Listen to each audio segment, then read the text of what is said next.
kita mulai eksperimen, boneka digerakin pakai motor lah, bisa goyang-goyang, dikasih dulu belum PLC, belum ada komputer, belum ada, jadi gerakin pakai tone aja. Kita mulai serius nih, do the production, dunia fantasi. Kita mulai memproduksi boneka itu tahun 81.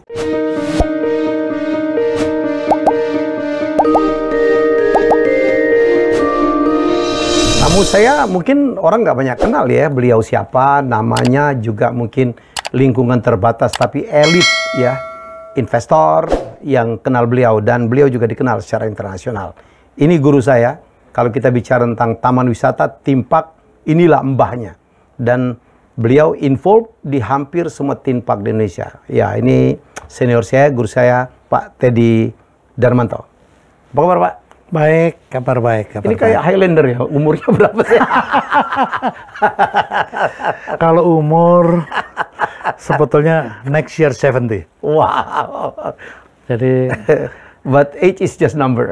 Just number. Karyanya yang penting ya. Karyanya yang penting, abadi. Jadi kalau Anda tahu Dufan, ini karya beliau ya. Tapi kita akan ingat kenapa akhirnya Pak Ciputra percaya beliau membangun Dufan. Pak, background dulu kerja pertama di mana ya, Pak? Memang ikut Pak Ci? Oh, enggak. Sama sekali enggak.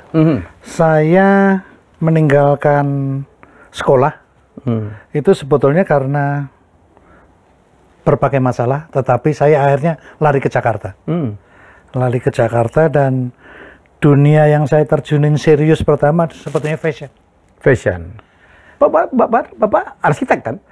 Saya basicnya ada arsitek nggak selesai. Oke. Seni rupa nggak selesai. Oke. Kemudian dengan basic seni rupa tadi, kemudian jadi fashion designer. Dalam waktu yang sangat pendek, saya sudah masuk 5 besar bersama beberapa teman lah, nggak perlu disebut. Angkatan siapa waktu itu ya? Sebut aja biar kita tahu. Zaman itu salah satu fashion designer yang oke itu siapa? Radian bersama Yamin? saya Pak Rahadian Yamin. Oh, Mas Radian Yamin, Pongki Suwandito dan seterusnya lah. Oke. Waktu itu Om Peter Si udah very senior lah. Oh. Jadi memang different generation. Gitu. Tapi ya waktu itu saya merasa jenuh. Terutama jenuhnya itu begini. Pada waktu zaman saya terjun di dunia itu, kita membuat baju itu begitu mudah dijual karena belum ada garment factory. Jadi orang pilihannya ke penjahit atau baju dari luar negeri. Ya. Kalau ada itu baju merek tertentu yang baju kemeja laki. Ya. Merek tertentu.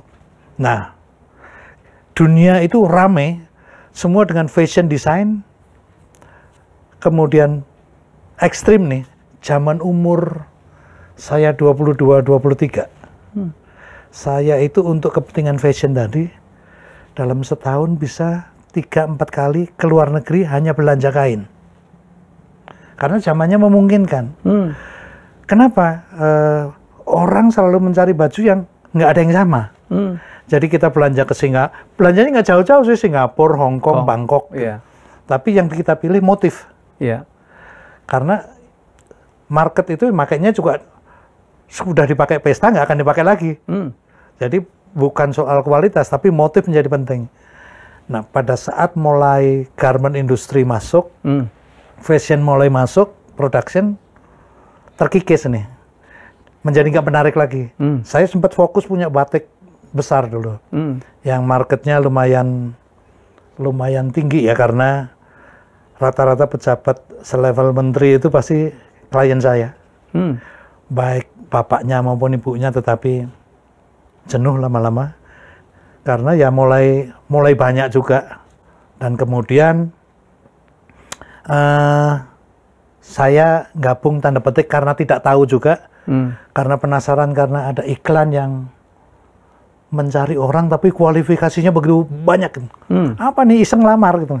Tapi tetap nggak diperhatiin. Tiba-tiba begitu masuk ternyata sebuah organisasi di bawah Pak Ciputra. Oh, gitu. Itu yang membawa Bapak akhirnya, saya potong ya, karena Pak Teddy ini kalau Anda pernah ke Universal Studio yang ada di Hollywood ya Pak ya? Yes. Jadi beliau ini yang salah satu tim ya, kreator dari Conan the Barbarian, Terus apa mulutnya Jaws ya Pak ya? Ikan Jaws. Ikan Jaws itu loh. Jadi itu karya beliau sama King Kong itu di film King ya Pak? Kong di tangannya ya. Tangannya. Ya, jadi kan ada King Kong tuh. Ya. Jadi kalau itu adalah karya beliau. Karena beliau inilah ahli dari apa? Audio animatronic. Audio animatronic. Ya. Kok sampai terdampar begitu? Oh, terdampar lagi. Sehebat itu gimana sih, Pak? Jadi gini. Waktu sudah bergabung di Ancol, jadi kita juga belum tahu namanya dunia fantasi pun belum tahu. Betul. Kita dikumpulin, Pak Ji selalu minta create something yang sebetulnya beliau juga nggak tahu apa nih. Cuman ngimpi seperti mau Disneyland. Kita belum pernah pergi ke sana. Jadi ngimpinya itu kan nggak, kadang-kadang kita nggak ngerti apa ya. Puterin real film 8 bili itu. What is Disney? Ya udah cuman dari itu. Oke. Kita mulai eksperimen, boneka digerakin pakai motor lah. Bisa goyang-goyang, dikasih dulu belum PLC, belum ada, komputer belum ada, jadi gerakin pakai tone aja, bisa gerak. Sampai kita presentation kemana-mana pakai itu. Singkat cerita, sebuah bank yang nasional yang mau membiayai. Dengan adanya biaya itu kita mulai serius nih. Oke, do the production. Sebetulnya Istana Dunia Fantasi. Dunia Fantasi. Kita mulai memproduksi boneka itu tahun 81. Wah, itu tahun saya masuk Jakarta itu, Bos. Udah mulai. Karena banyaknya boneka yang digerakkan tuh 640. Jadi mulai kita nggak mikir, pokoknya ada material kerjain. Karena gerakannya lebih sederhana. Oke, setelah produksi kita panggil orang. Dulu sangat sulit ya mencari konsultan ya. Internet belum ada. Apa-apa kita modalnya, kalau saya ada bos yang ke luar negeri, saya cuma minta oleh-oleh satu. Bapak ke kota mana? Kota sini. Tolong Pak, ambilin Yellow Pages.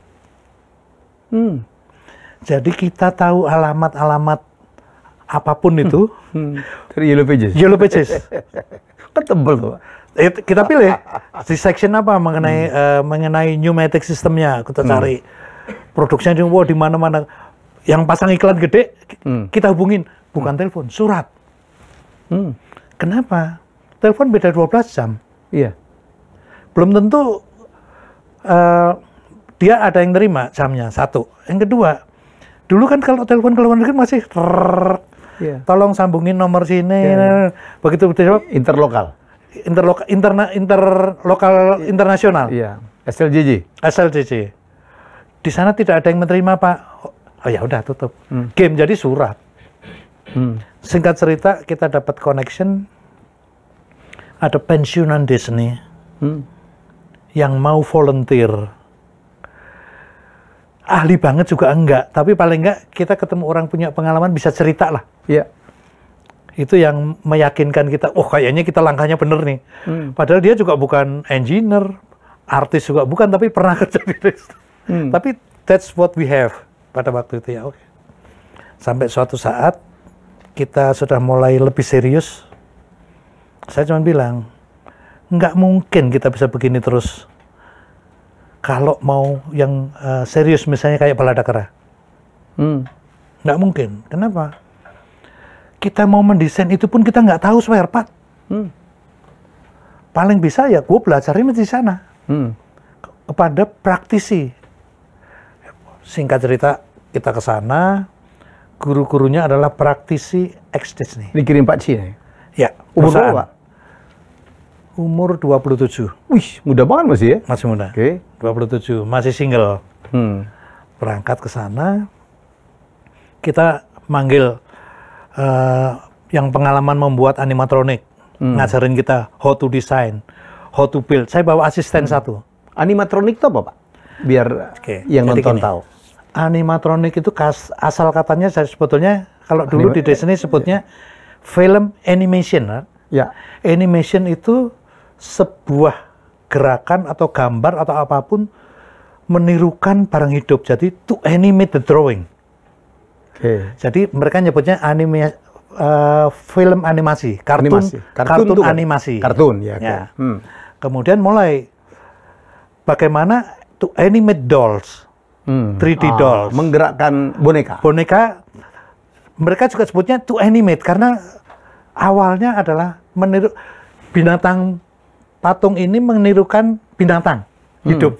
Jadi tokoh kalau kita lihat di film Sound of Music, itu kita lihat ada di jendela ada burung, di tangan bisa nyanyi. That's one of the animasi pertama yang dipakai Disney. Bahwa burung bener suruh nyanyi sesuai skenario kan mungkin susah kan. Nah, habis itu mulai banyak. Semua yang tidak mungkin dilakukan menjadi mungkin. Menjadi mungkin karena robot. Sebutnya mereka waktu itu animation. Masih animation. Karena masih dikerjakan manual. Nah, menjadi audio animatronic itu pada saat animatronic is animated karakter control by electronic, itu animatronic. With audio lagi ya? Ya. And then dua ini diprogram mengikuti audio. Jadi sumber penggeraknya kalau saya ngomong begini direkam, ada boneka saya, setelah lihat filmnya ngikutin audio that driven the animatronic. Jadi kuncinya di audionya, kayak kita lihat balada kera. Ya. Karena saya yang memprogram, saya harus hafal setiap bar lagu sepanjang 20 menit. Untuk menggerakkan 18 boneka. Jadi misalnya tokohnya Helmi Yahya lagi bicara apa kabar, gue mesti tahu nih second berapa lagi nih di skenario. Dia ngomong apa kabar, gerakin, belum dapat, ulang, dapat, lanjutin terus gitu. Gerakan ini juga gini-gini ya tergantung. Mendukung ngomongannya gini ya ini gini. Nah, itu one by one. Nah, pada saat itu komputer kita di Indonesia, kita baru kenal komputer itu baru masuk Apple IT. Apple IT yang masih green screen dengan dot matrix itu. Ya. Most of us memakai itu untuk typing sama simple, istilahnya simple, pembukuan simple. Ledger gitu aja. Ledger ya. Hanya itu, sama surat. Menangnya kalau ngetik salah diulang, kalau itu salah diperbaiki. Kemenangannya hanya itu, tapi itu eranya. Jadi balik, audio animatronic adalah audio yang mendorong atau dipakai sebagai panutan untuk menggerakkan animation yang control by electronic. Pilihannya ada pakai pneumatic system, itu angin, hydraulic, or even servomotor kalau sekarang ini. Begitu banyak. Nah, balik ke Amerika tadi, setelah belajar dari desain dan macam-macam tadi, yang ngajarin bilang, Daddy, you know everything. Ngapain lu lama-lama di sini? Loh, saya udah dikirim di sini lama, ngapain saya pulang? Saya yang nggak punya itu adalah experience. Pengalaman. Punya ilmunya kalau nggak bisa praktekin percuma. I have to know the industry. Okay, what you need actually? I need a job. Dicarikanlah pekerjaan. Dapat project pertama adalah Conan Sword, Sorcery and Spectacular.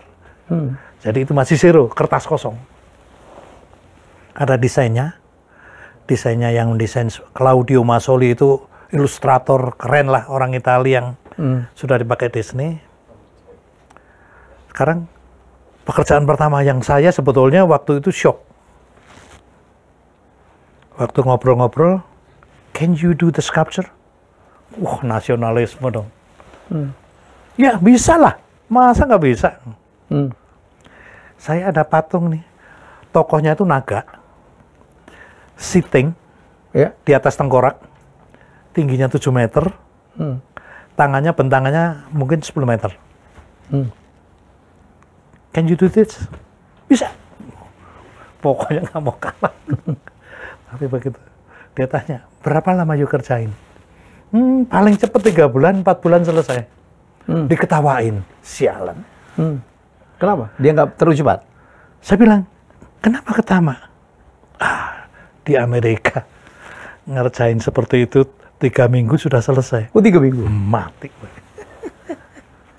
Ya malu tapi nggak mau kalah lah. Saya bilang, oke. Kalau di Amerika, orang Amerika bisa 3 minggu, saya pasti bisa. But show me how. Show me the material.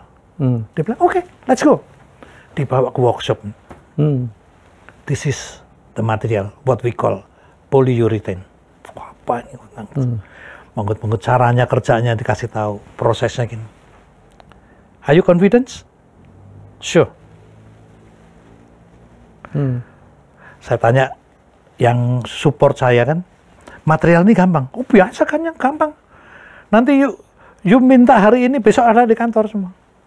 Oke, sanggupin 3 minggu. Jadi nih. 3 minggu jadi? 3 minggu jadi, sudah di coating fiberglass, tinggal painting. Sudah dibawa ke Universal Studio. Bawanya, saya ngerjainnya di Fullerton. Fullerton itu Orange County, kira-kira 70-80 kilo ya? dari Los Angeles. Los Angeles. Bawa ke sana, dinaikin. Wah, jadi juga. Baru jadi naganya doang nih. Karena penasaran. Di naganya dimasukin di antara 2 kolom. Kolomnya mungkin diameternya 1,5 meter gitu. Naganya di situ. Oke, good. Now, I need you to send the wing. Belum gue bikin. Mulai pening gue. Gimana nih caranya bikin wing? Sayap ya. Karena ini kolom, naganya di sini, ini ngerangkuli ke depan. Mati gue. Oke, singkat cerita, kita bikin, gambar di lantai dulu, ukurannya diproyeksiin ke atas, lengkungnya, ilmu stereo ruang, ilmu ukur ruang zaman dulu kan ada nih stereo, itu dipakai, gambar di lantai, naikin, dilas, baru dibentuk. Jadi bagus, mau dimasukin setengah mati, kerek sini masuk, begitu bisa masuk, wah lega udah. Nah, itu pengalaman pertama. Pengalaman kedua yang merubah mindset saya itu satu hal. Teman saya yang ngajarin itu namanya Carl Saggers. Dia seorang pematung khusus di entertainment industry di Hollywood. Mau Disney, mau Universal, Warner, siapapun pasti pakai dia. Semua bikin film dengan ada patungnya pasti dia. Dia bilang, Teddy, mau nggak ikut gua? Gua besok mau ngebit patung untuk bikin film Lawrence of the Arabia. Lawrence of Arabia. Peter O'Toole yang main. Peter O'Toole ya, oke. Oke. Yuk ikut aja lah. Pikir, wah kebenaran, pergi jauh-jauh nggak apa-apa, dah ikut. Dijemput sama dia. Sampai di sana, ngobrol. Aku butuh patung gini untuk... Jadi gini, ini ada green screen, nantinya prakteknya. Kudanya look real, dinaikin Peter O'Toole, naik ini, yang jalan ini, layar, film. Zaman dulu kan masih seperti itu. Oh itu, saya cuma sinis, berlaku amat sini, orang Amerika nih. Karena masih cetek ilmunya, jadi nganggep remeh. Yang saya surprise itu bilang, oke, let me see the script. Dia minta skenario, berlaku amat sih. Mau disuruh bikin patung aja minta skenario. Dibaca sekilas. Oke, I got the script. Let me study for about 7 to 10 days. Oke, let's do it. Next 10 days, you visit here. We have meeting. Yeah, because I need sometimes to do the research. Seniman berlaku amat sih riset gitu. Where you gonna do research? Waktu itu ya, kan belum ada internet, belum ada, pokoknya dia risetnya ke Museum Nasional. Dia riset segala macam. Saya masih pulang dianterin dia itu. Ini seniman Amerika ini berlaku ya. Mau bikin patung kuda aja, research. Oke. 10 hari dijemput saya. Di situ saya malu. Dia presentasi. Oke. Saya sudah baca skenario. Dari skenario saya pelajarin sejarahnya. Siapa dia ini, pangeran ini? Orang tuanya siapa? Wow, dia rinci, detail. Oke. untuk kelompok raja ini dan level bangsawan seperti ini, pangeran seperti ini, itu ada aturannya. Kudanya hanya kuda-kuda ras tertentu dengan jenis tertentu. Oke. Apalagi dia akan jadi putra mahkota. Hanya kuda itu dengan pola warna yang khusus. Wah, gue mulai malu nih. Ternyata gue yang keminter. Jadi kuda yang belang, anatominya gitu. Dia sebutin anatominya begini, gini. At the end, kuda is kuda. Di mata semua yang nonton film. Iya. Yang nonton film, kuda is kuda. Tetapi dia melakukan riset untuk melengkapi bahwa yang dilakukan benar. Nah, itu yang saya bawa pulang dan saya tularkan kepada teman-teman yang bergerak di dunia seni. Data research very important to support the karya. Soal karyanya bagus apa enggak relatif. Tapi bahwa you ditanya, you bisa jawab. Historiknya ada, datanya ada. Nah, itu semua sebetulnya yang membuat saya lebih confidence pada waktu pulang membangun Dufan dengan membentuk tim yang secara besar-besaran. Tadinya kelasnya kelas studio lah. Tapi begitu pulang, no, I need this. Aku butuh bengkel yang besar, peralatan harus komplit. Dan seterusnya, dan seterusnya. Sehingga bengkel itu sendiri dulu disebutnya Band Dufa. Kita udah mulai punya nama dunia fantasi. Jadi Band Dufa itu singkatan dari bengkel dunia fantasi. Pak, sebelum ke Dufan, lanjutin dulu Pak. Bagaimana akhirnya Pak Teddy bisa berkarya di Universal Studio Los Angeles?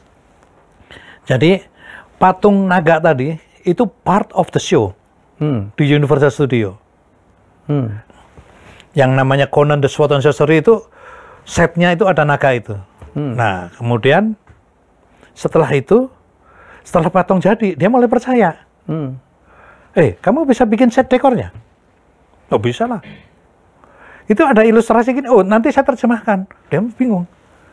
Lu bisa bikin patungnya, bisa membuat gambarnya. Oh ya, can do that. Semalam gua kerjain, jam 2 selesai, pagi-pagi. Ya belum ada lah dulu komputer.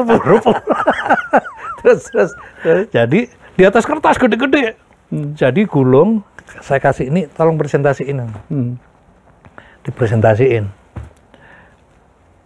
Approve, dia bilang. Langsung? Approve. Pulang dari sana, approve. Now, you have to calculate. Budgeting dong ya? Budgeting. Tadi, gimana nih? Desainnya udah diterima, ngitungnya gimana?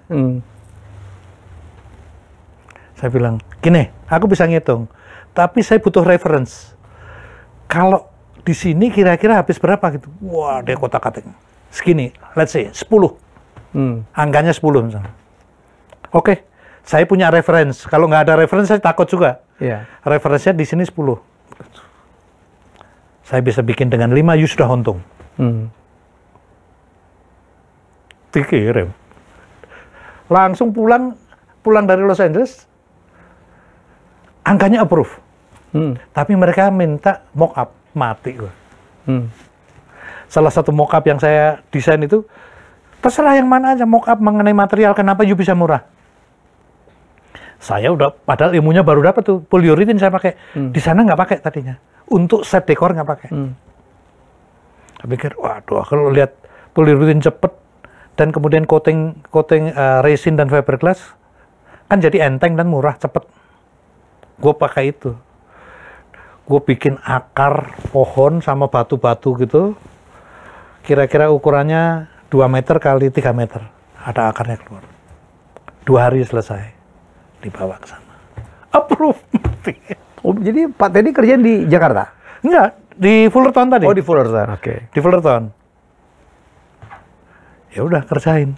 Nah, itu gue yang benar-benar gila nih. Enakan kerja di Indonesia. Jadi tukang sendiri, jadi connect sendiri. Ya, di sana ya? Lah, jadi orang kan susah kan? Nyari orang susah kan? Mahal. Satu, komunikasi gue masih terbatas kan? Zaman segitu gue masih ya Inggris, Tarsan lah. Jadi mau nyuruh-nyuruh bahasa tukang juga gak ngerti. Iya. Kerjain sendiri, kalau kerja sampai jam 2 malam. Kadang-kadang tadi tomorrow you nggak bisa kerja karena paginya dipakai syuting tempatnya. Jadi kalau mau datang sore atau next day, ya gitu loh pokoknya ngikutin jadwal dipakai syuting ya udah. Singkat cerita jadi, terus bikin ada naga yang nyembur api. Nah ini kalau dilihat di Google Conan the Sword and Sorcery gitu, show-nya nanti masih ada. Nah itu termasuk ada kan adegan, kan saya pernah nonton tuh Pak, saya nggak tahu itu karya Pak Teddy, yang ada batu besar yang gelinding gitu ya? Oh itu bukan, itu Disney. Oh beda lagi? Itu Disney, itu Disney apa namanya? The Barbarian? No, that's apa namanya? Film. Oh Indiana Jones ya? Indiana Jones. That's Indiana Jones. Kalau yang saya buatin on stage. On stage. On stage, so the people sitting di tribun. Oke. Jadi sitting itu mampu sitting 2.000. Artinya every details orang bisa lihat karena nggak bergerak. Kalau yang show dark ride gitu kan kita ngelihatnya sekilas digelapin hilang. Kalau ini nggak on stage. Panggungnya mungkin sekitar 45 meter wide. Agak kerucut gitu. Itu campuran teknologinya ada magician, animatronic, special effect dan lain-lain semua ada di situ. Termasuk misalnya gini, screen, layar. Panggung teater begitu kan selalu ada proscenium, ada layar. Itu saya dulu waktu bikin nggak ngerti bahwa layarnya akan begitu show perdana, saya juga kaget. Ini gimana ya supaya panggung nggak kelihatan? No worry, we have a special effect that cover all everything inside the stage. Oke. Begitu show tahu nggak? Itu tirai itu air dengan pressure tertentu, terus kemudian ada yang dripping, jadi kita dengar suara air kucuk di dalam panggung semua blackout. Dari dalam panggung dikasih lampu ke arah screen. Jadi curtain. Aqua screen jadi ya? Aqua screen. Ya, aqua screen. Tapi zaman itu belum ada aqua screen yang projection seperti yang terakhir saya bikin belum. Itu mari, wah keren juga ya. Begitu show mau mulai, lampu di audience meredup, buka layarnya yang seru. Pakai strobo. Airnya dimatiin, strobo jalan jadi layarnya bukanya ke bawah. Show mulai, kurang ajar. Itu Conan. Jadi saya terlibat di situ sampai end. Yang program saya nggak ikut program, membuat fisiknya ya. Tapi yang kita perlukan pengalaman itu adalah kerja fisik. Kalau program itu di ruang tertutup ya, itu lebih mudah. Jaws juga begitu ya? Habis itu Jaws? Jaws itu fisiknya, ikannya. Itu bersama-sama setelah itu berturut-turut. Pak Teddy yang bikin Jaws itu? Ya. Termasuk gerakannya gitu ya Pak ya? Sampai sekarang masih ada kalau nggak salah ya? Tapi kan itu mungkin sudah kopi kesekian ya. Kopi kesekian karena... Tapi yang pertama kan Pak Teddy yang buat ya? Wow. Oke, kita lompat. Habis itu Bapak baru pulang ke dunia fantasi lagi? Jadi waktu mau pulang ke Ancol, itu sebetulnya ada teman-teman arsitek yang juga dikirim ke sana untuk kepentingan lain di kota lain. Mereka udah report ke Jakarta, mereka pulang duluan kan. Teddy nggak balik nih. Nggak bakal balik nih orang. Nggak bakal balik. Di sana laku. Duitnya udah banyak. Mungkin lebih karena laku ya, lebih depresi. Tapi saya juga bimbang. Pulang nggak. Di sana bilang, you nggak usah pulang. You di sini kerjaan nggak akan berhenti, semua saya urus. You tinggal kerja. Pikir-pikir, wah tapi kalau saya pulang di Indonesia belum ada nih. Pikiran cuman ini industri ini belum ada nih, aku harus pulang kayaknya. Akhirnya pulang. Jadi waktu saya pulang itu semua surprise. Kan nggak mungkin saya nelpon laporan. Saya tetap secara rutin, secara profesional membuat laporan mingguan. Ke Paci? Ke Ancol lah, lewat direksi Ancol. Itu juga datangnya 2 minggu, jadi nggak dibaca juga kali. Tapi ya kewajiban saya lakukan. Jadi waktu saya tanya, loh Yuk katanya dengar-dengar mau nggak pulang. Lah Bapak nggak pernah baca laporan saya. Ya mungkin di sekretaris. Siapa bos waktu itu, Pak? Waktu itu Pak Arianto, almarhum. Okay. Almarhum. Jadi pulang dari sana baru punya confidence yang tinggi. Dan saya bisa berdebat dengan mudah dengan semua yang lain. Enggak. Gue yang belajar, ilmunya tuh begini. Udahlah, jangan terlalu berteori. Misalnya contohnya gini, ada suatu saat waktu membuat Baladakra, ada tanda petik engineer senior dan sekelompok bilang, Teddy, yang lu buat itu tidak efisien. Dia bilang, oke. Maksudnya, nggak bisa. Pneumatik segede itu masa cuma gerakin tangan. Harusnya lebih kecil bisa daya. Oke. Terus caranya gimana? Enggak dong, bebannya dihitung. Nanti tentukan silindernya gini, coba jalan nanti. Oke, gini dah. Saya bikin yang ini cara saya. Bapak juga ini bikin. Tim ini bikin cara dihitung. Baladakra udah selesai, dia belum selesai nih. Satu kera. Kenapa? Karena begini. Pada waktu dia membuat ekstrim aja, tangan ini diangkat begini. Yang ini tok nih, ini belum nih. Ini kan. Dia ngitung beban ini. Dipikul oleh pneumatik ini, tekanannya segini cukup nih. Ya memang kalau lagi begini, tapi begitu bonekanya begini, Mi, gerakin nggak bisa. Nggak bisa. Gaya beratnya berubah. Ngangkat badan juga, begitu tangannya ke depan gini semua, pas diangkat, digedein juga. Nah, di Amerika pun pernah saya tanyakan sebetulnya, apa nggak sebaiknya dihitung? Tadi, semua yang dibuat hanya satu. This is the show. This is not a production. This is show. Very exclusive. Misalnya saya membuat sebuah patung animatronik Helmy Yahya untuk sebuah purpose, misalnya acara ini. Helmy Yahya bicara, dibuka dulu, halo apa kabar, gini. Purpose-nya hanya itu. Ngapain gue hitung? Gue lakukan seperti eksperimen, kegedean kecilin, kurang kuat gedein. Begitu jadi udah. Kecuali kalau gue mau bikin patung itu 100, 1000, kita hitung supaya efisien. Tapi yang dihitung sudah ada contoh dulu jadi. Gitu. Nah, gue udah dapat jawaban itu, kok ada yang bantah yang nggak ngerti gitu ya.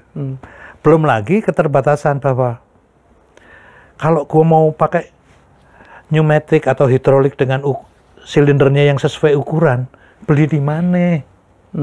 Jadi waktu pulang dari Amerika, saya udah bikin list. Kira-kira yang banyak dipakai di Amerika apa nih? Untuk toko-toko begini. Tipenya apa? Gue list. Dan gue pulang gue minta beli ini. Kenapa? Ya hanya cara ini. Jadi kalau gue punya spare part, pasang, nggak jalan, kurang kuat, ganti ada. Mau cari di toko, belum ada. Semua partnya gue masih beli di Amerika. Impor semua? Impor. Impornya juga kita beli di sana, dikirim, udah nggak ada pilihan. Setahun kemudian setelah dunia fantasi buka, wah banyak supplier ngirimin, pasti kan ada yang bocorin, ini spare part yang banyak supplier, tapi oke lah. Itu ya yang terjadi. Nah, memang saya selalu tekankan kepada teman-teman yang lebih muda sekarang. Teknologi itu hanya support. Jadi teknologi robotik bisa gerak itu support. The most important itulah apa yang mau disampaikan. Apa yang mau disampaikan. Purpose-nya ini apa, mau bikin apa. Setelah purpose-nya ada, baru kita bikin. Supaya purpose ini tercapai, butuh supporting apa. Jangan kebalik. Kalau kebalik itu jadi pameran teknologi tapi hambar. Saya selalu kasih contoh sederhana gini. Wayang kulit. Tak kasih ke Helmy Yahya. Digerakin gerak nggak? Gerak. Tapi dikasih dalang yang punya popularity nama besar, gerakannya sama, tapi beda. Yang satu ditonton, yang satu kagak. Very simple seperti itu. Itu kira-kira garis besarnya seperti itu. Karya Bapak pertama setelah pulang Baladakra itu ya Pak ya? Istana Boneka. Itu Istana ini ya? Lihat yang kita pakai indahnya dunia milik kita semua. I write the song. You write the song? Yes. Oh iya? Katanya Pak, Purwa di situ ada peran apa ya Pak? Aransemen kah? Porwa itu generasi berikutnya. Sebelumnya Mas Gatot ya? Bukan. Dari periode pertama itu yang banyak bantu saya adalah komponis besar Sudarnoto. Sudarnoto. Oke. Dan itu dulu juga mengajak beliau mau bantu itu setengah Susah mati. banget ya? Susah. Susah karena Jadi lagunya yang kompos Pak Teddy ya? melodi yes. Tapi arrangement and everything Pak Sudarnoto. Oke. Keren ya. Itu setiap benua Pindah-pindah. Wah, gitu. itu ada cerita seru. Iya. Itu cerita seru setelah Dufan buka, karena yuk ngomong lagu itu ya. Pada waktu Dufan buka, begitu meledaknya kita juga presentasi di AYAPA. AYAPA itu International Association Attraction Park and Amusement Park and Attraction di Amerika. Kita hire sebuah konsultan untuk mempresentasikan. Kita kan presentasi internasional ngomongnya Lepotan. terus nyusulnya kan kita nggak tahu. Dan mereka presentasi itu the whole presentation full surprise. Bahwa ini misalnya contoh, this is the first theme park in the world that all floors covered with ceramic tiles. Wow, semua. Karena ceramic tile itu kan barang mahal. Di sana kan dipakai indoors. Sementara kita kan kayaknya mahal, padahal enggak. Kita hidup dari sponsor. Semua itu gratis dari sponsor. Kita tinggal mendesain. Terus kasih tahu lagi, ini baru buka kurang lebih 4 bulan. Pengunjungnya sudah hampir 500.000. Wah, surprise lah. Luasnya segini, investmentnya segini. Wow, tapi punya kok murah. Oke. Nah, setelah itu presentasi, kan di situ asosiasi itu kan pasti mengamati, semua ngamatin. Emang belum ada sebelum di dunia Pak ya? Di dunia ada, tapi mostly Disney punya. Oke. Yang sebelum kita itu Jepang, Eropa belum ada. Kemudian di Amerika ada park-park kecil, ada Not Very Farm, ada yang lain-lain itu ya. Tapi mostly gimana kita ini nggak dianggap lah ya. Menyatakan theme park. Yang lainnya kan menyatakan park aja. Kita menyatakan theme park karena kita fully theme. Theme kita adalah fantasi berkeliling dunia. Jadi ada makanya negara-negara itu karena itu. Terus. Nah, jadi pada waktu itu saya nggak tahu gimana ada informasi yang sampai ke Disney. Kita dianggap pirating. Bacak. Pirating. Kenapa? Kita nggak tahu persis. Datanglah utusan. Pak Ci sempat marah. Ke Pak Teddy? Iya. Ini apa nih gini. Pak, saya ngadepin Pak. Saya sama bos saya kan Pak Arianto. Pak, saya temuin dulu deh, nggak usah Bapak. Saya mau tahu dia apa.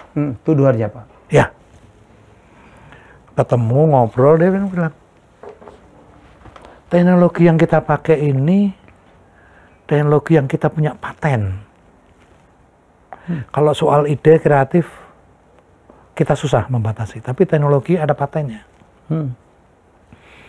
Kita bukan menuntut you. Kita mau you ngomong, yang bocorin teknologi ini siapa. Pasti dampaknya akhirnya ke kita juga kan. Oke, saya bilang, Istana Boneka ini sejarahnya gini, kan kita gini-gini. Oke, understand. Mengenai tema, konsep, ide, cerita, mestinya you berusaha adopsi lokal. Dia ngomong gitu. Oke. Saya bilang, oke, let's do right. Kita jalan nih. Wah, mukanya masem. Ini dia. Dalam hati dia kena loh. Kena loh. Gue nggak cerita, naik aja. Saya cuma bilang, this is Indonesian scene, this is Japanese, we are entering the Egypt, African. Dia mukanya masem. Oke. You saw all the show? Oke. Let's go to the control room. Tak ajakin dulu. Turun, masuk, buka control room, dia kaget. What is this? Oh, this is the computer that control. Pokoknya kita dianggap primitif lah. Mungkin terbelakang jauh kan, jadi wah, segede gini. Komputer gue itu mungkin sepanjang dinding ini, Mi. Sepanjang dinding ini tingginya 2,20 meter. Terbagi dari berapa gitu. Karena setiap satu gerakan, satu kontrol. Jadi Istana Boneka itu 645 persisnya gerakannya. Gerakan. 645. Terus lampunya kedip. Asal kedip itu berarti sana gerak. Mati, sana berhenti. Tak. What is this? Dia kaget.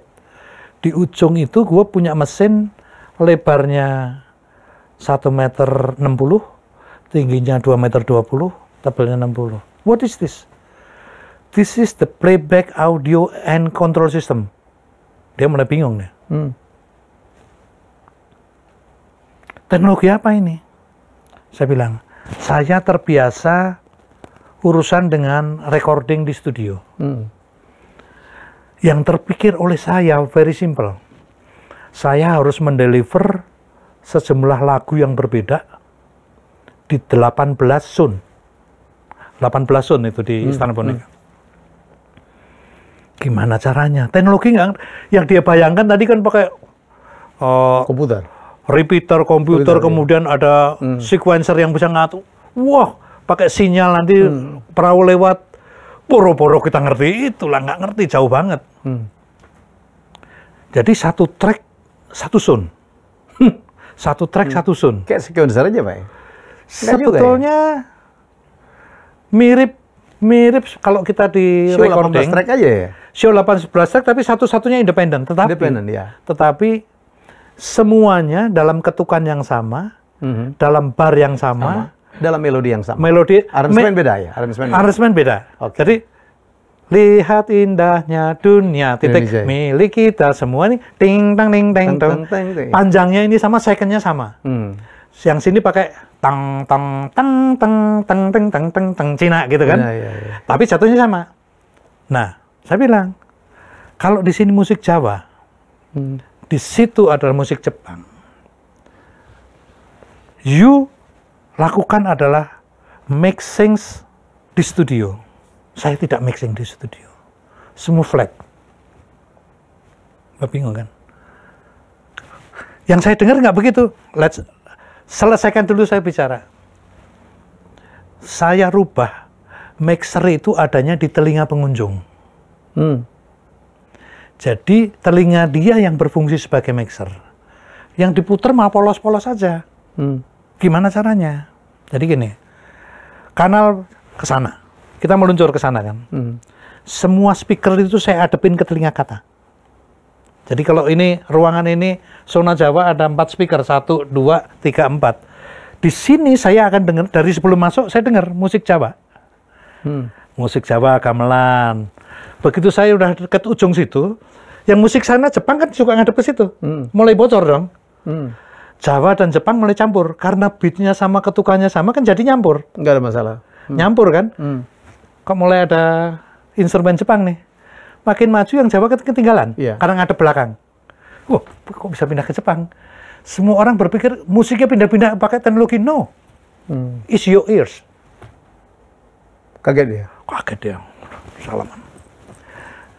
Salut saya dengan teknologi primitif bisa menghasilkan seperti high tech yang saya pikir. Oke.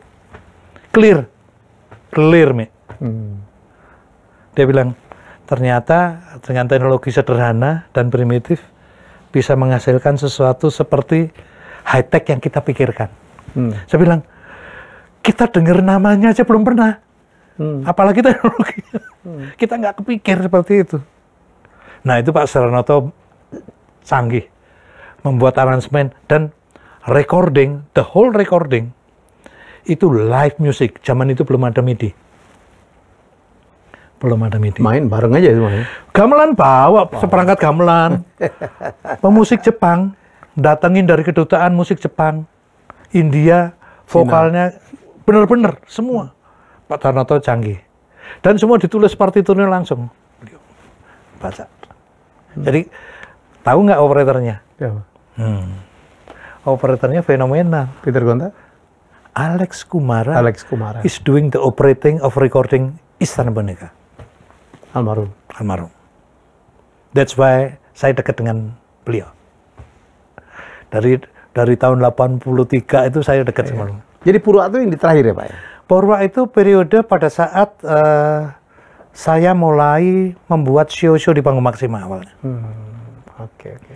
Jadi saya sudah tidak mungkin memakai gaya Pak Sornoto.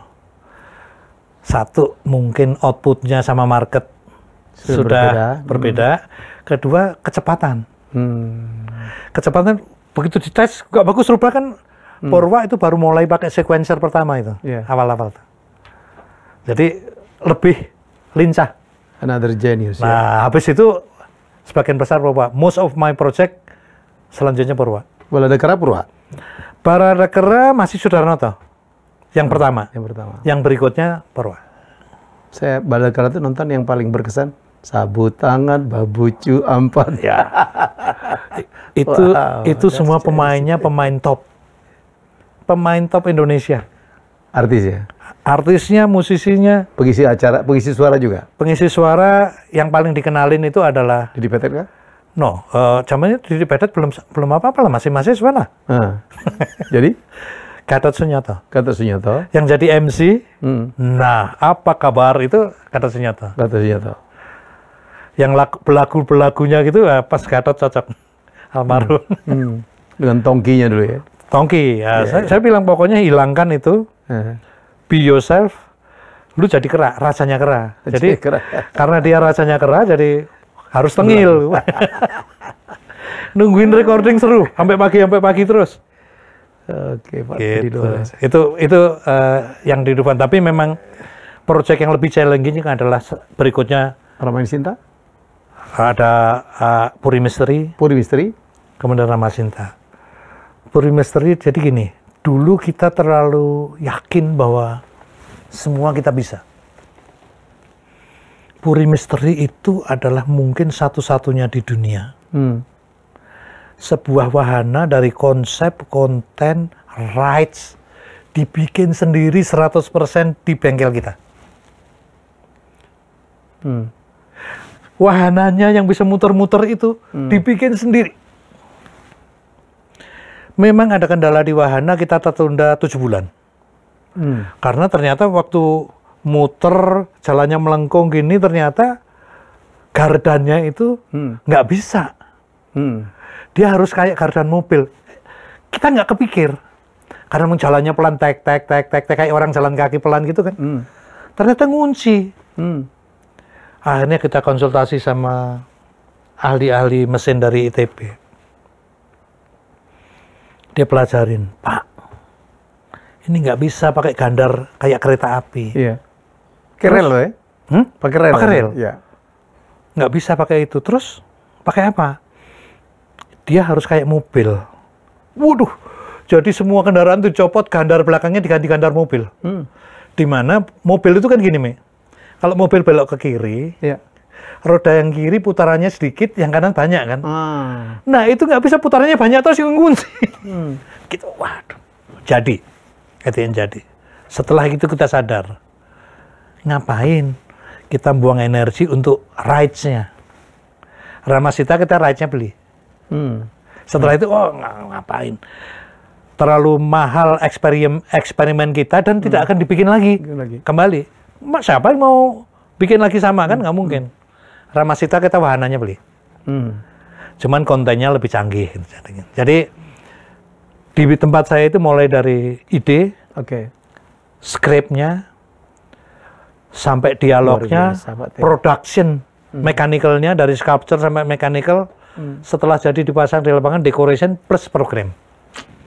Gitu. Pak, betul saya bilang, Pak, tadi hampir ada di hampir seluruh timpak-timpak hebat di seluruh Indonesia ya. Sebagai desainer, konsultan ya, Pak ya. Ya, jadi yang pasti beberapa tempat rekreasi itu pada waktu mau memulai ngundang saya. Ngundang saya diskusi, minta pendapat. Mungkin tidak semua ya, mostly ya, yang besar. Karena biasanya yang besar adalah semakin nggak mau berisiko, jadi pasti nanya. Kalau yang kecil biasanya hajar aja. Habis itu tutup. Ada juga yang survival, tapi ya kalau bicara bisnis sebetulnya is not a good business. Di luar Ancol itu Pak? Kutai ya? Pak ya? Oh, Kutai 100%. Pulau Kumala itu unik. Pulau Kumala, oke. Pulau Kumala itu unik karena dari awal Pak Sokani itu ya? Pak Sokani. Saya dulu diundang ke sana itu, sebetulnya setelah dijemput sampai di lokasi saya dalam hati sialan nih ketipu gua.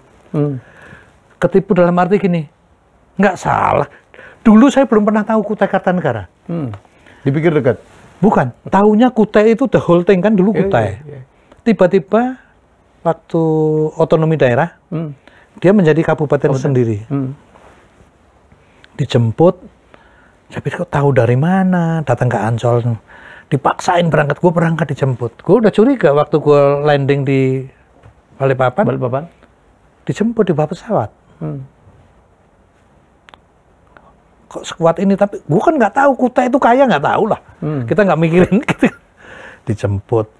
Begitu sebelum ke Samarinda ada pertigaan namanya Lowajanan. Ke kiri ke Kutai, ke kanan Samarinda. Begitu belok kiri ke Lowajanan, waduh. Mau bikin apa gua di sini? Jalannya sempit, rusak. Kalau ada mobil papasan, satu minggir. Wah, udahlah, udah kepalang basah. Terusin. Dengan bangga dia cerita, Pak, kita sekarang sudah masuk perbatasan Kutai. Kok ngundang gue sih? Jaumen. Bukan. Yang ada kan rumah kayu di pinggir sungai. Ya gitu-gitu amat sih maju. Terus sungai nggak bisa dilihat nih. Ketutupan tanaman sama kampung. Ya kampung. Kita masuk kota. Aduh, kota nih. Tapi saya lihat ada jembatan lagi dibangun belum selesai. Tapi nggak lihat rumah bagus. Pak, kita mampir ke kantornya Pak Bupati dulu. Oke, mampir. Wah, megah nih. 4 lantai. Gedung tembok pertama gue lihat di Kutai. Masuk. Nggak ada lift. Semua tangga. Tapi gue udah curiga, Mi. Begitu masuk di lobi, gue cuman batin dalam hati. Kenapa di sini kantor bupati yang di tengah hutan begini, yang nanda tangan peresmiannya Pak Harto. Sementara yang di Samarinda, ibu kota provinsi, yang nanda tangan Menteri Dalam Negeri. Apa karena itu lebih dulu? Ini nggak tahu lah pokoknya. Aku cuma mikir, udah. Habis itu muter, ini kantor DPRD tembok. Ini gedung DPRD tembok. Ini rumah Pak Bupati, ini rumah kepala DPRD. Selebihnya rumahnya separuh tembok, separuh papan. Kira aku, aduh mau bikin apa aku di sini? Kotanya cuma satu pinggir jalan di pinggir sungai. Mau bikin apa tuh? Nggak ngerti kan? Survei lokasi, singkat cerita pokoknya saya underestimate. Pak, kalau Bapak memang masih mau serius, ini problem yang dihadapin banyak. Di pulau tuh saya bilang gitu, pakai sepatu lumpur. Rawa. Problemnya banyak, Pak. Apa Pak tadi? Supaya kita bisa, kan gue nggak tahu kalau itu kaya raya. Pekerjaan berat yang pertama, Pak. Bapak mesti reclaim ini pulau. Karena pulau itu setengahnya endapan, Mi. Di tengah sungai. 70 hektar di tengah sungai. Dari sini 800 meter dari tepi sana. Dari tepi sana mungkin 1,2. Harus oke, ditimbun pakai apa? Kalau mau stabil pasir. Oke, dia bilang. Dalam arti, oke gimana? 70 hektar. Memang main-main nih ya, tapi ya udah santai Pak. Jadi tekniknya gampang Pak, dredging aja. Oke, nanti saya telepon Kapal Koro Indonesia, perusahaannya. Ya udah Pak, saya pulang. Oke, nanti pokoknya kalau ada progres saya dikabarin aja Pak. 1,5 bulan saya dipaksa berangkat dijemput. Gue lihat kapal dredging ada 3. Nyedot di situ, sungai itu dalamnya 70 meter. Bawahnya pasir. Pak ini nanti pulaunya rontok. Oh enggak Pak, saya sedot di sana nanti diisi dari hulu. Diisi langsung sehari udah penuh lagi. Saya lihat, semua disikat, sebentar. Kalau begini caranya, Bapak mesti bikin master plan dulu. Kenapa Pak tadi? Kan kita nggak mau seluruh pulau diuruk rata. Yang masih mau danau jadi sungai biarin. Oh kalau gitu Pak tadi bikin itu gue engage pertama.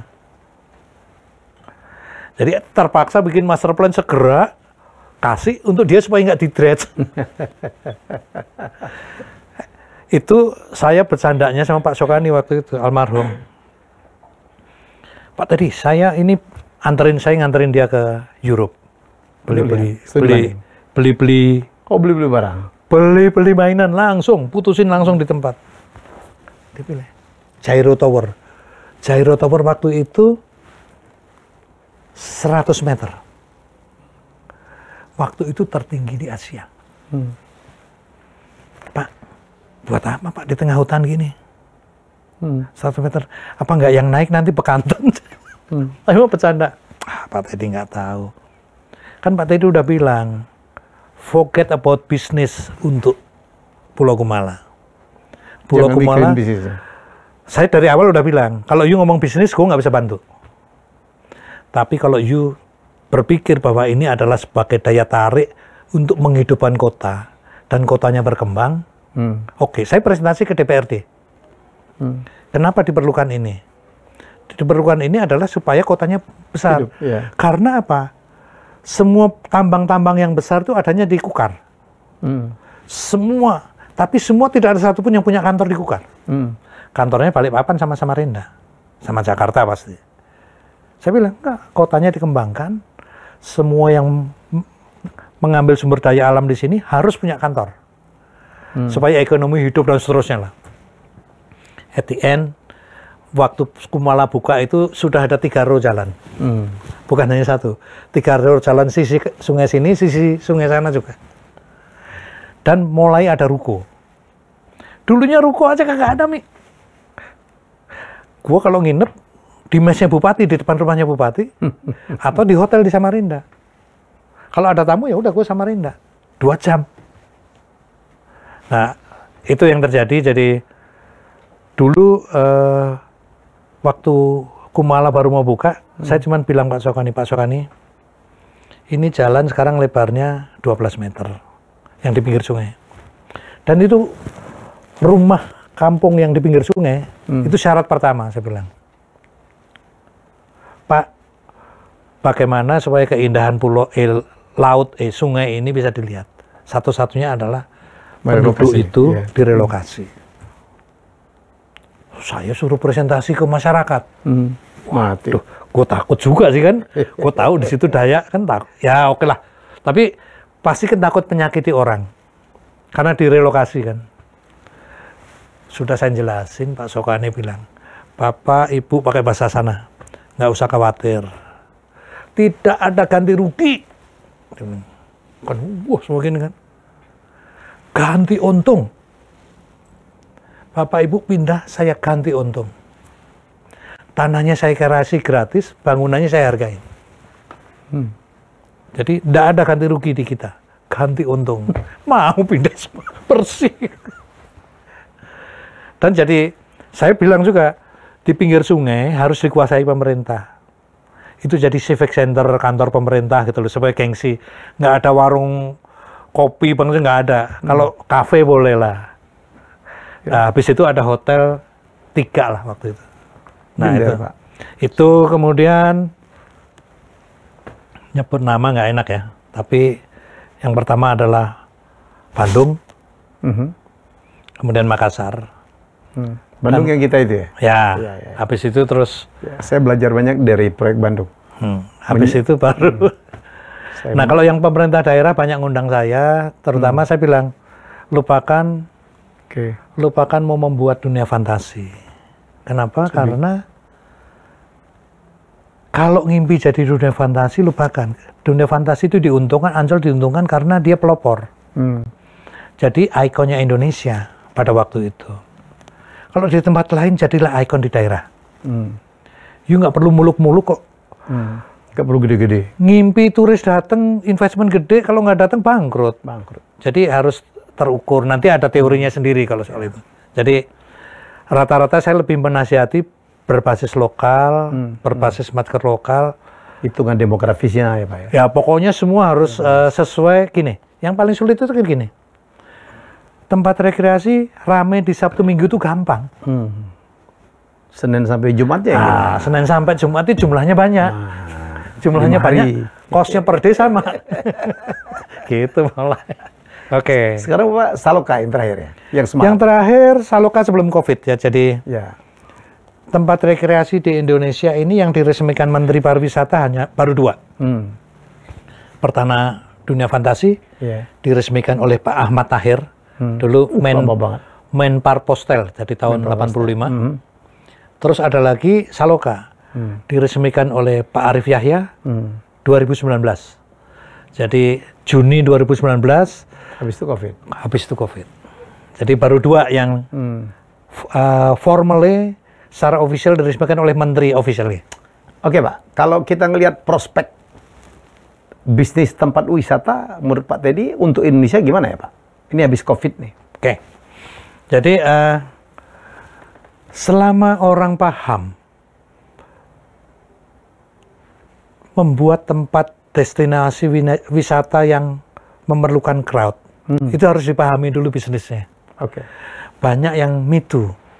Mohon maaf, terlalu banyak yang di sana bikin apa, saya juga bikin. Itu kelangsungan hidupnya tergantung tren. Begitu trennya ganti atau trennya sudah nggak laku, dia tewas. Karena saya beberapa yang tanya ke saya, Pak, saya mau bikin tempat rekreasi seperti ini, gini, goalnya gini. Saya selalu gini, sebelum minta tolong desain saya atau nasihat saya, kita diskusi dulu, ngobrol. Saya bilang, no charge, kita ngobrol. Buat saya ilmu kepake lebih baik daripada disimpan. Kita tukar pikiran, samakan frekuensi, memandang masalah. Karena gini, you mau bikin rekreasi, goalnya apa? Yang banyak itu adalah aku mau. Aku mau punya ini, aku pengen punya ini. Pertanyaannya kan berikutnya, apakah yang kamu mau dan kamu ingin itu dibeli oleh orang? Masyarakat. Kalau you bikin untuk itu, saya diskusi dalam satu diskusi, wah saya sukanya gini Pak, gini. Ya udah. Kalau diturutin itu, don't ever complain kalau nggak laku. Karena ya kan kita ini bukan buat untuk kita itu kan hobi. Yus biayain suka-suka lu happy boleh, tapi begitu you nggak return teriak. Karena tadi saya bilang ini public facility, destination untuk public facility masuknya kategorinya, maka publiknya mesti dipilih dulu. Segmentasi, ekonominya apa, geografisnya di mana, pastikan dulu. Setelah itu yang you yakin marketnya yang mana. Baru kita buat kalau seperti itu berarti produk apa yang cocok itu. Jadi kreativitas harus datangnya belakangan berbasis data. Jangan dibalik, ide gila dulu, dibuat, dipas-pasin, ya, dijual setengah mati juga nggak laku. Ini yang suka terbalik-balik itu sebetulnya. Tapi kebutuhan orang akan kunjungan ke destinasi wisata masih gede ya Pak? Jadi gini, sebetulnya dulu itu dilematik waktu Dufan mau bikin pertama. Kita juga nggak tahu persis, tapi kita waktu itu mengundang ahli ekonomi berkaitan dengan bisnis pariwisata, khususnya rekreasi. Kita punya sampai 3 orang berbeda di kurun waktu berbeda dari Amerika. Yang waktu itu sebetulnya karyawan setengahnya demo. Gila. Gaji kita setahun buat bayar dia sehari aja gedean dia. Gitu. Jokesnya begitu. Masyarakat karyawan itu demonya gitu, tapi nggak apa-apa. Bayangkan waktu itu ada satu orang namanya Mr. Freeman. Depannya nggak saya sebut ya. Mr. Freeman itu dibayar sehari $1.000. Yang gaji gue sebulan 150.000. Sehari $1.000. Sebulan $25.000. Di luar hotel, port on lodging lah. Tiketnya masih first class. Oke. Bapak 150.000 rupiah? Ya. Zaman itu? Zaman itu. Jadi oke, singkat cerita, kita dapat ilmunya. Wah, tapi nggak awang-awang. Tapi paling nggak membekali kita. Datang yang kedua. Jauhan banget. Basisnya orang India. Orang India yang kerja di Amerika, di entertainment itu jenis itulah. Gitu. Kita mulai dapat basis yang lebih napak bumi. Bagaimana membuat FS-nya. Bagaimana menghitung desain capacity sama desain bisnis. Wah, itu dapat dari dia. Canggih, pinter. Nah, begitu mulai mengarah benerannya, kita butuh ahli yang lebih marketing. Itu kan pertama ide kreatif yang gila-gila, yang kedua yang lebih nginjek bumi untuk merealisasikan itu menjadi sebuah perencanaan, yang ketiga jago marketing. Yang di marketing ini baru ternyata cara komunikasi, cara mengenali market itu dari mereka. Jadi bagaimana menghitung pengunjung agar bisa tercapai ini polanya, wah itu dari dia. Jadi kita tiga itu. Dari tiga itulah yang membuat kita lebih confidence melangkah. Walaupun waktu Dufan dibuka ya luar biasa antusiasnya. Kita buka Agustus 85. Kita presentasi di Amerika tadi saya cerita November. Jadi Agustus akhir ya, September, Oktober, November. 3,5 bulan. Novembernya akhir ya. Katakan 4 bulan. 500.000 pengunjung. Itu yang di Amerika tepuk tangan berdiri, standing ovation. Gitu. Jadi berapa tahun Pak di industri ini Pak? Saya terjun ini 81. Wow, jadi 42 tahun? 42 tahun. Masya Allah, seumur gue di Jakarta tuh ya. Dan itu saya selama bekerja di industri ini belum pernah mendapat assignment tugas spesifik. Maksudnya? Semua lebih banyak dari usulan kita, fight sampai diterima, setelah diterima dibangun, dioperasikan, diserahkan, usul ide baru lagi. Jadi tim saya itu begitu happy-nya dulu bekerja. Karena nggak ada, yuk bikin ini, targetnya ini. Target pun kita yang nyusun.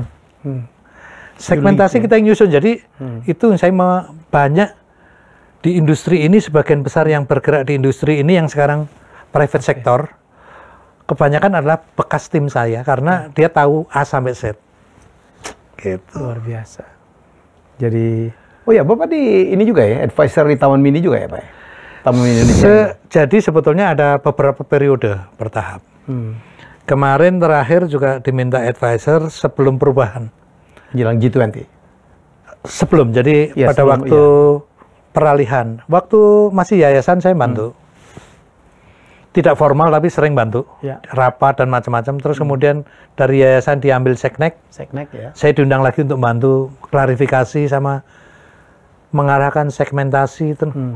What is the business gitu loh. Karena kan yang baru kan belum tahu. Cuman setelah mulai formalisasi organisasinya lebih tepat, saya bilang harus cari orang yang seperti ini, dan ada pilihan yang sudah dipilih. Saya bilang, ya udah, go ahead. Pak tadi bantuin, mungkin apa namanya, nafasnya menjadi berbeda. Karena nafasnya berbeda, kalau saya pasti akan banyak friksi. Kalau saya pasti fokusnya adalah bagaimana produk ini menjadi sesuatu. Saya, Helmi tadi bilang bahwa mungkin banyak karena saya memang begitu. Concern saya adalah produknya yang ke depan. Ya. Bahwa kemudian orang tahu, oh dulu dia ikut bikin ini, tapi sebetulnya aku lebih mau produknya yang di depan. Ya. Itu yang sedikit nggak ketemu, jadi saya menyampaikan saya di luar aja. Nanti kalau butuh sesuatu boleh kontak saya. Gitu. Pak, sekarang Taman Mini udah berubah ya Pak? Udah berubah ya menjelang G20. In term of physical kali ya? Oke, Taman Mini itu sebenarnya terbagi ada 3. Satu adalah accessibility. Ya. Di dalam teori yang saya selalu bilang, accessibility adalah suatu kunci suksesnya sebuah produk. Ya. Akses itu dari supply, capacity entrance, capacity parkir, ya. sirkulasi, flow, itu kunci. Ya. Nggak ada gunanya kita gini. Bangun macam-macam ya. Saya selalu memberi analogi sederhana. Saya punya restoran dengan seat 200. Dengerin ya. Punya restoran dengan seat 200. Tempat duduk 200. Duduk 200. Tapi begitu parkirnya 10 mobil, lupakanlah. Ngapain bikin 200? Ya.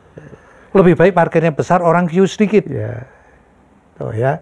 Ini saya belajar dari Pak Teddy itu. Jadi lu bikin theme park untuk kapasitas berapa? 1000. Parkirnya cuman berapa? Apa 50 mobil? Forget it ya Pak. Forget it. Karena orang kalau nggak bisa parkir pergi.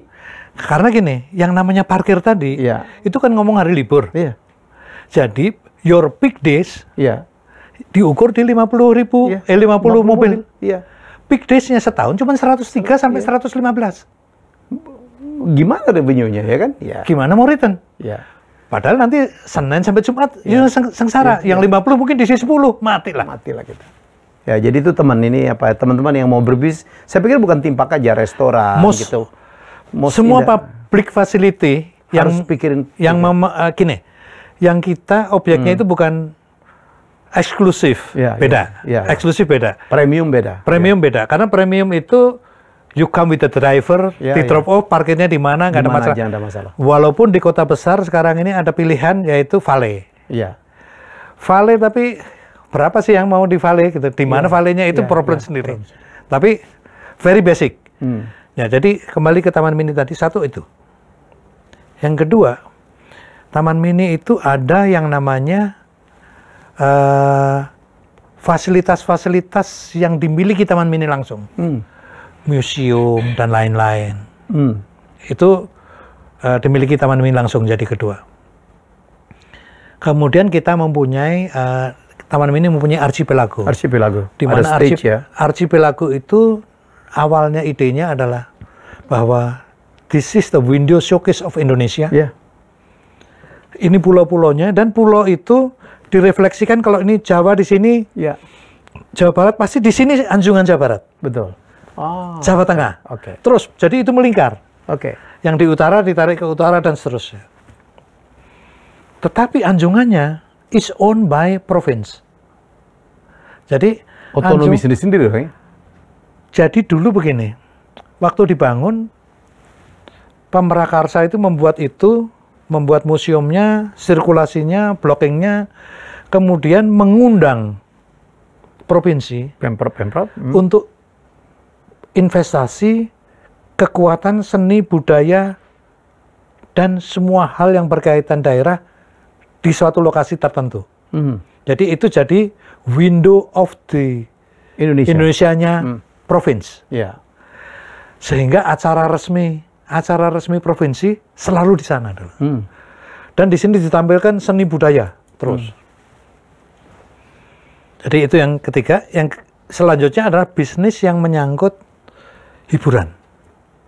Dibangunlah fasilitas-fasilitas yang mendatangkan uang. Bisnis aslinya adalah pintu gerbang saja. Anjungan tidak dipungut. Nah, jadi masalah pada saat berganti pimpinan kepemilikan. Jadi Taman Mini itu dulu dibiayai oleh dana yang dikumpulin oleh ketua Yayasan Harapan Kita. Untuk bangun itu. Donasinya dari macam-macam, ada yang kalau orang bilang katanya, kalau Aira sekarang bilang, wah kan terpaksa, ya mau terpaksa apapun, tapi bukan uang negara. Semua dana yang dikumpulin untuk dibangun dengan protes mahasiswa. Wow, besar-besaran. Saya zaman kuliah juga ikut demo. Tapi saya di Jogja, kuliah di Jogja ikut demo. Tapi begitu saya selesai kuliah, pokoknya saya ninggalkan Jogja di Jakarta. Apa yang terjadi? Saya harus mendalami seni budaya ini. The only way that I can afford is to go to Taman Mini. Dan itu dapat. Aku nggak akan ngimpi bisa lihat rumah Dayak. Ya. Ya. Hanya ke situ, dulu fotografi masih mahal. Sketch, catatan, pindahin. Untuk reference. Oh, ornamennya begini. Datengin ornamennya begini. Untuk reference desain. Sampai saya sudah di Ancol. Tamu saya dari Amerika. Yang banyak dari Amerika, konsultan. Nomor 1 selalu saya bawa ke Taman Mini. Saya masukin dulu ke museum. This is the Museum of Indonesia. Setelah itu, kita ke Anjungan. Terus begitu udah Anjungan, saya bilang, sekarang you mau berkunjung kemana? Yang realnya. Kita hanya punya choice 2. Waktu tahun 80-an ya, kita punya choice 2. One, Bali, 2, Yogyakarta. Kenapa? Ya itu yang pesawatnya available. Dalam seminggu berkali-kali ya cuman mereka ini. Dan fasilitas hotelnya memenuhi. Jadi ada yang milih ke Jogja, kalau ke Jogja saya anterinya ini DIY, tapi kalau di Jogja juga dapat 2, dapat DIY, dapat Jawa Tengah, Borobudur, bawa ke Borobudur, Prambanan. Wah, kalau di Bali biasa bawa ke tempel-tempel, ke pasar tradisional, pasar kesenian. Jadi mereka bilang, wah ternyata Indonesia besar ya. Nah, bisa begitu karena dia lihat ini provinsi kecil ternyata kayak gini, apalagi yang jadi manfaatnya besar sekali. Jadi banyak yang tidak tahu mengatakan bahwa itu ada kaitannya uang negara dan seterusnya, tidak ada. Dan begitu jadi, itu oleh yayasan diserahkan ke Seknek. Seknek sudah jadi, saya hibahkan ke Seknek. Sekneknya bisa karena takut, karena yang nyerahin ketua yayasan, bisa karena memang artis sebenarnya kan jawabannya gini, saya tidak punya anggaran, saya tidak punya kemampuan, dan seterusnya. Bagaimana? Saya terima tapi saya serahkan kembali untuk dioperasikan, pengelolaan. Nah, yayasan kan juga pening dong. Udah bangun, ditunjuklah pembangunan saya. Jadi periode awal Taman Mini itu yang pengelola pembangunan Jaya CQ Ancol. Sekarang kan udah berubah lagi ya Pak ya, persiapan G20. Nah, Pak, jadi tadi ngelihat sesuatu. Jadi gini, pada waktu di take over Seknek, ceritanya nggak usah kita bahas. Seknek menunjuk salah satu konsultan, yang kebetulan kawan kita juga, tapi dia nggak tahu tadinya. Waktu dia ditunjuk, dia bilang, saya nggak gitu ngerti industri ini. Buat master plan. Kebetulan dalam suatu rapat, saya juga diundang. Lah, kalau ada Pak Teddy, gua aman. Artinya ada yang direct saya. Jadi mulai kita rapat. Dia membuat sebuah konsep. Saya bilang, konsep basicnya harus dipenuhi. Tadi yang saya bilang tadi, sirkulasi, parking, supply, macam-macam, accessibility, semua pun. Wah, dia yakin. Cara menghitungnya, capacity-nya. Previous sebelum COVID, Taman Mini itu second largest population visitor di Indonesia. Setelah Ancol. Which is waktu itu 6,5 juta. Saya cuma bilang, kenali market you siapa, don't ever change. When you change, you start from zero. From zero itu bisa sukses, bisa juga enggak. Karena apa? Cara masyarakat misalnya gini, Helmi aja. Are you willing to go to Taman Mini? Sudah berubah loh. Pasti. Karena sebelumnya prototipenya sudah ada. Untuk bisa merubah itu kan perlu waktu.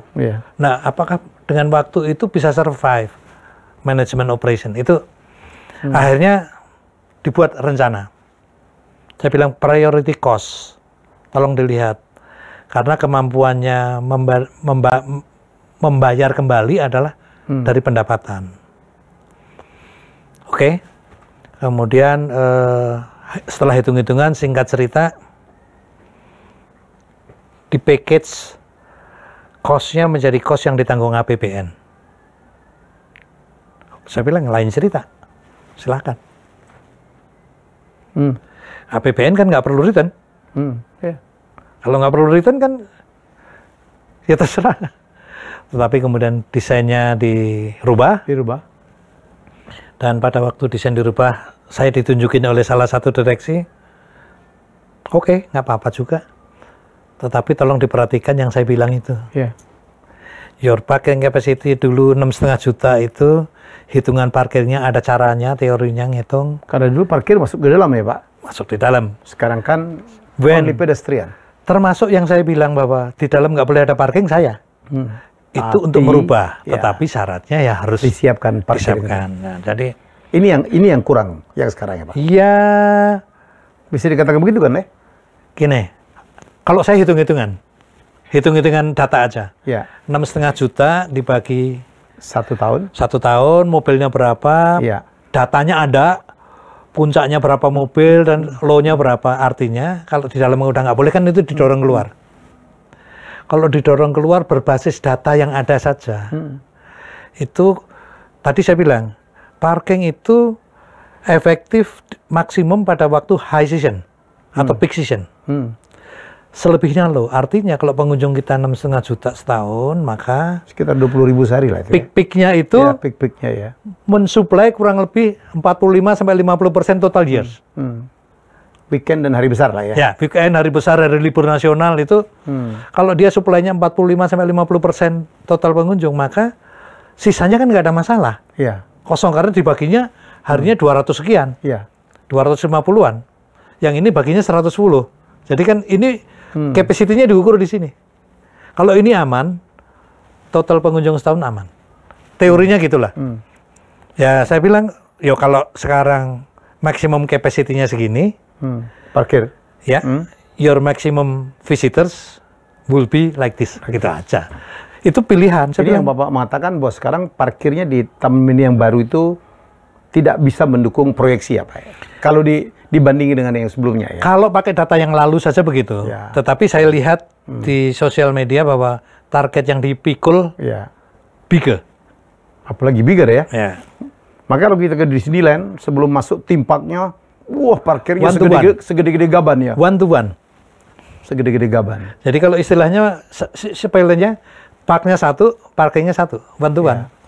Jalan gitu ya Pak, gede segede. Dijemput pakai mobil. Dijemput pakai mobil, pakai bagi jalan. Atau pakai monorail, for free ya. Ini patokan. Pak, satu lagi Pak. Bapak kemarin kan udah sempat ketemu Ilham ya dari Nimo. Jadi dia mendisrupsi industri pariwisata dan sekarang udah hari ini udah hampir 7 Pak. What do you think about anak muda ini? Jadi gini, saya juga bicara sama Ilham. Ya. Dia tanya ke saya, dia tanya, Pak tadi aku programnya gini, yang you lakukan bagus, tetapi, ada tetapinya selalu, gini, you harus, visi you harus jelas. Visi you apa? Kalau visi you membangun tempat rekreasi yang long lasting, forget it. Forget it, ya. Tapi kalau you bisnis, dengan term waktu tertentu, short term aja ya? Short term, boleh. Artinya short term itu membuat you tidak perlu keluar kos untuk pengadaan tanah. Iya, itu yang dilakukan ya sekarang. Saya bilang, udah betul. Udah betul. Hanya sekarang kan gini, pilihannya adalah mau buat apa, di mana. Saya masih ingetin lagi kembali, Mi. Kalau dalam bahasa pantun Palembang kan, di mana kita berdiri, di situ bumi dijunjung. Ya. Jangan pernah lupakan itu. Itu very simple. Ya. Di kandang ayam ya kita berkotek lah, jangan mengembik, bubar nanti semua. Itu sebuah kata-kata sederhana, tetapi means a lot. Maksudnya gimana Pak tadi? Maksudnya gini,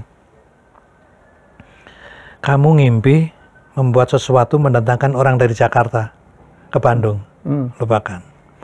Kamu mengimpi orang dari kota Bandung ke tempat you, lupakan. Kamu harus menyasar orang-orang yang liburan di Bandung dan lokal.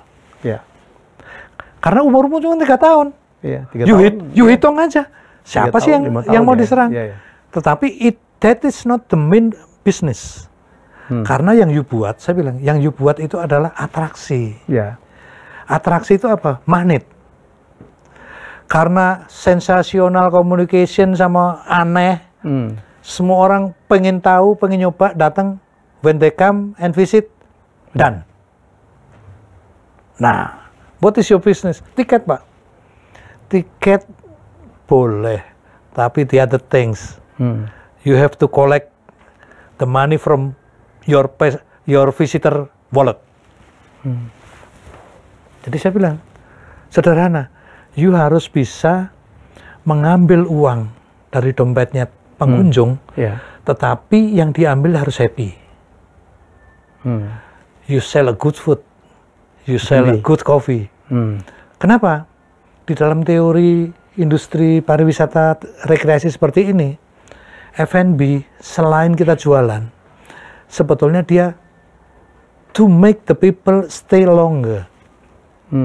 Pada waktu stay longer, kalau dia dengan keluarga, anaknya bisa macam-macam. Spend lagi ya? Spend lagi yang lain. Wah, tapi kalau dia tidak ada length of stay, oh udah foto-foto selfie, pulang. Habis selfie pulang, lu ngapain?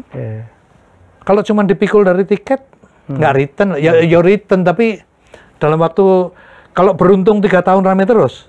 Kalau cuma 1 tahun yang rame kan ini sengsara. Jadi saya bilang hitung-hitungannya harus lebih membumi.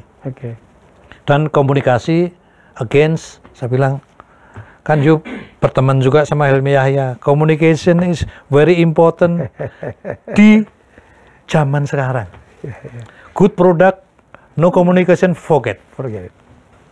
Gitu. Tapi udah benar Pak, low investment ya. Low investment, fast. Jangan pernah lama. Fast break even ya. Fast break even. Masih jalan terus, oke. Enggak ya, pull out. Mereka udah jago tuh, Pak. Jadi bikin barang-barang yang bisa di-dismantle ya. Pindah 5 tahun, 3 tahun, pindah. Tinggal dicopotin, pindah lagi. Pak, satu lagi isu Pak. Yang banyak orang nanya. Kan Pak Teddy kan pergaulan dunia timpak dunia ya. Banyak rumor katanya, mungkinkah Disneyland akan dibangun di Indonesia? Sampai sekarang mungkin nggak? Ya, jawabannya pasti tidak ya Pak ya? Sampai sekarang tidak. Karena in term of security, in term of stability, sama ekonomi. Jadi, research, saya waktu masih di Ancol, dari tim Disney research ketemu saya 2 kali. Pertama adalah pada waktu mereka mau membuat di Hong Kong. Lantau Island. Ya, dia cari. Karena kan kita penduduk paling banyak dulu, China masih belum dihitung. China masih belum dihitung. Kita penduduk paling banyak di luar India. India waktu itu ekonominya kan, dia teknologi tapi ekonominya belum. Indonesia disurvei. Dia tanya data-data tentang dunia fantasi. Jawabannya, Indonesia not ready. Ekonomi, politik, keamanan, ekonomi. Siapa yang jamin kalau investasi aman? Itu ya. Lagi pula sekarang, saya pikir forget it Pak ya. Karena Disney udah ada di Hong Kong, udah di Shanghai. Setelah itu yang kedua waktu dia mau buka di Shanghai, research lagi. Saya udah deket-deket pensiun. Dia terpikir, enggak, Shanghai is a lot better. Walaupun waktu di Shanghai baru buka itu effort operatingnya setengah mati karena habit perilaku orang Cina yang ada taman bagus mau kencing, datang ke taman, angkat rok kencing gitu kan, jongkok gitu. Sekarang better. Waktu awal-awal begitu antrean mah nggak peduli, meludah. Tapi ya sekarang udah better. Kayaknya bawa kettle sendiri tuh. Mereka bawa. Jadi sampai sekarang mestinya tidak. Demikian juga Universal gitu, nggak mungkin ya. Brand IP yang lain. Brand IP yang lain itu Universal misalnya. Universal lebih nggak mungkin karena dia udah ada di Singapura. Karena kalau dia masuk di Indonesia berarti membunuh yang di Singapura. Warner Bros, Paramount, Legoland. Jadi yang hebat itu pemerintah Singapura dan Malaysia melihat peluang itu. dengan suksesnya USS, Universal Studio di Singapura, itu pada waktu dia ngambil Singapura, dia ambil yang namanya eksklusivitas Southeast Asia. Artinya apa? Dia protect. Kalau ada di Indonesia atau di Bali atau di mana buka Universal Studio, dia pasti Singapura, subordinate-nya Singapura. Jadi yang investasi, Helmi Yahya investasi Universal Studio di Bali. Oke, you invest, you pikul risiko, you pikul macam-macam, gua dapat untungnya. Pasti untung. Itu kan subordinate saya, seperti juga Hotel Hard Rock itu kan begitu. Hotel Hard Rock tuh dipegangin di Singapura. Buka di Bali ya dia mau jungkir balik pokoknya dari karena ini ngambilnya dari atas loh. Dari gross revenue loh. Jadi di bawahnya nggak profit bukan urusan. Itulah pada Singapura. Oke Pak Teddy, gila panjang banget kita. Jadi semoga kita belajar banyak ya. Untuk Anda yang mau bergerak dalam industri pariwisata, saya pikir atau Timpak khususnya, saya pikir juga Anda bisa dapat informasi banyak. Kalau mau tahu Pak Teddy siapa, mau bertemu, beliau orang yang sangat baik hati, mau sharing ya, DM aja ke saya ya, nanti saya akan hubungkan dengan Pak Teddy Darmanto, guru saya. Kita jumpa lagi dengan tamu hebat saya selanjutnya. Bye bye. Oke. Terima kasih sudah menonton Helmi Yahya Bicara.